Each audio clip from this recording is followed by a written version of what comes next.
Salut, je suis tombée sur un témoignage là tout à l'heure. C'est un pasteur qui partageait son témoignage, un pasteur africain. Il a été invité aux États-Unis pour une prédication par ses collègues pasteurs. Donc une fois arrivé dans cette église, le jour où il devait prêcher, personne n'est venu. Personne n'est venu, il n'y avait personne dans la salle. Il n'y avait qu'une seule personne qui est venue et c'était une femme. Cette femme, c'est une Camerounaise. Elle est arrivée. Et son collègue pasteur américain de lui dit, mais comment on va faire? Les gens ne sont pas venus. Tu vas faire comment? Tu ne vas pas prêcher parce que la salle est vide. Il a dit ceci, écoute, si cette dame est venue, je vais prêcher comme si je prêchais à des milliers de personnes. Alors je suis là pour mon travail. Si j'ai un micro à main et si Dieu m'a fait venir ici, alors je vais prêcher cette parole. La dame était là, il a prié pour l'ouverture de la prédication. Après, il a commencé à prêcher. Il a prêché comme s'il prêchait à des milliers de personnes. Quand il a fini de prêcher, il a arrêté la prédication.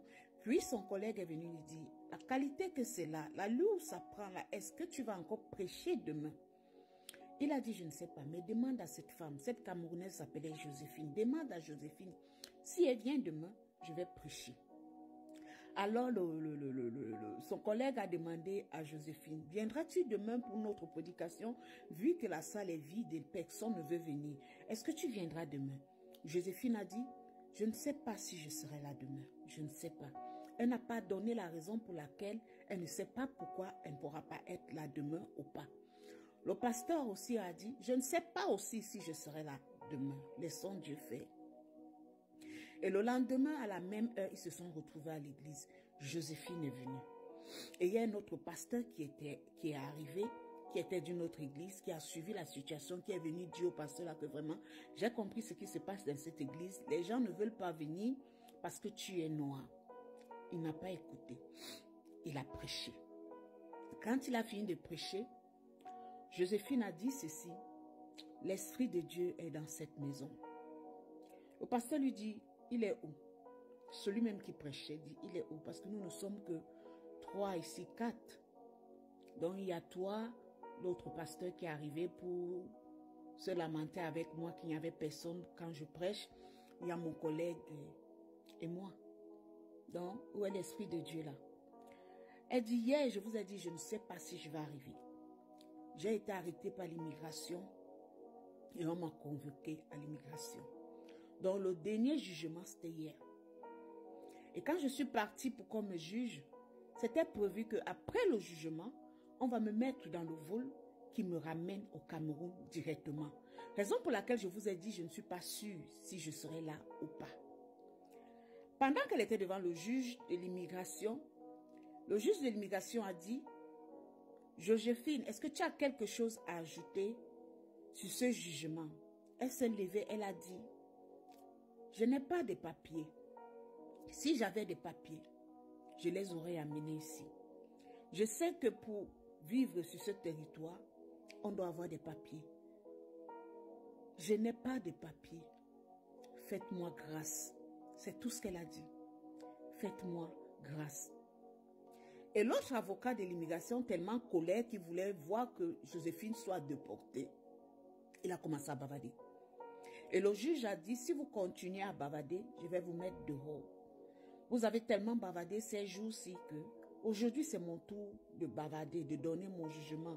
Donc vous n'avez pas le droit de parler. Il a encore dit à Joséphine, donne-moi une raison, une seule raison pour laquelle je devrais te laisser dans ce pays. Elle a dit ceci, j'ai une pauvre maman vieille à Yaoundé, malade. Elle survit grâce à moi. Grâce aux petits travaux que je fais ici. Et elle est fière de moi. Le jour où elle me verra, elle mourra. Parce que rien n'est facile dans mon pays. Étant ici, je me bats, je travaille pour aider ma mère. Parce que ma mère est vieille. Faites-moi grâce. C'est tout ce qu'elle a dit. Et le juge dit, d'accord. Il dit à l'avocat de l'immigration que va dans tel bureau. Il a cité les noms des bureaux dont je ne pourrais pas retenir les noms américains.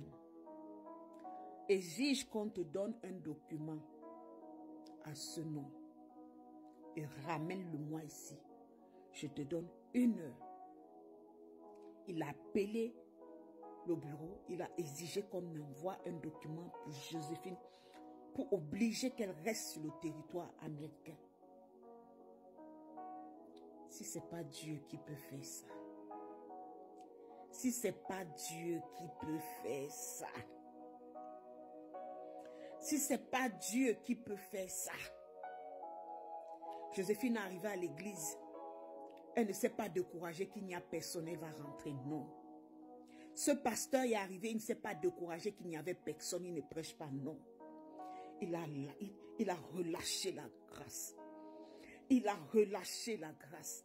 Et Joséphine était disponible pour recevoir cette grâce, parce qu'elle était seule. Une autre personne se serait découragée qu'il n'y a personne dans cette salle. Je ne peux pas rester ici. Ce pasteur ne prêche pas bien parce que la salle est vide. Je vais partir. Mais Joséphine est restée. Vu qu'il n'y avait personne dans cette salle, elle n'est pas venue pour voir des gens. Elle est venue dans cette salle parce qu'elle voulait recevoir la grâce. Et la grâce de Dieu l'a localisée. Et ce pasteur n'a pas tenu compte qu'il n'y avait personne dans la salle. Il a fait son travail. Il a relâché la grâce. Cette grâce qui a localisé Joséphine. Aujourd'hui, nous vivons par la vue. Si nous voyons une église qui est remplie des gens, des gens, je ne sais d'où, c'est là où vous allez vous asseoir. Vous allez dire, oh, comme c'est rempli, ça veut dire que ce monsieur travaille. Ça veut dire que ce pasteur travaille. Arrêtez de marcher par la vue. Souvent, d'où vous trouvez du monde, vous ne trouvez pas ce que vous cherchez là-bas. D'où vous trouvez 5, 10, 20 personnes, asseyez-vous, vous allez voir la grâce de Dieu vous localiser. Joséphine a été localisée. Son esprit a été disponible. Elle a reçu la grâce de Dieu. Alors elle donnait son témoignage dans cette église, ce jour encore où elle était seule. L'homme de Dieu a commencé à pleurer. Elle-même, elle a pleuré. La grâce de Dieu l'a localisée. Après plusieurs années dans ce pays où elle marchait se cachant comme une voleuse parce qu'elle n'avait pas de documents, Dieu lui a fait grâce. Peu importe la situation dans laquelle tu te trouves, écoute, regarde le ciel. Regarde le ciel. Seul Dieu est capable de te sortir de cette situation. Tu vas beau faire de toutes tes forces, tu vas essayer de tout régler par tes moyens. Seul Dieu est capable. Que Dieu vous bénisse. Au nom de Jésus-Christ.